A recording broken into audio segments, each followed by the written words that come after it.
Can Roca de Baix, ubicada en la calle Bisbe Urquinaona número 13. La masía y torre Can Roca de Baix también es conocida como Can Creixell. Su fachada principal está orientada a levante y ubicada a los pies de la colina del castillo. Can Roca de Baix es una de las masías más antiguas que se han conservado dentro del núcleo urbano.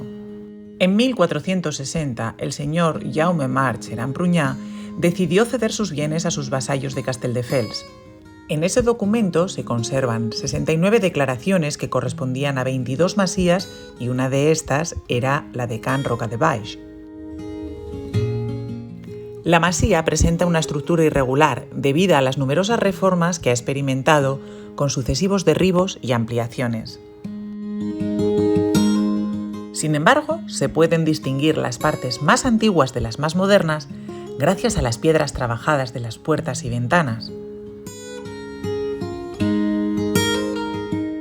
Cabe destacar el contraste cromático exterior entre la fachada blanca y la piedra rojiza que forman las ventanas.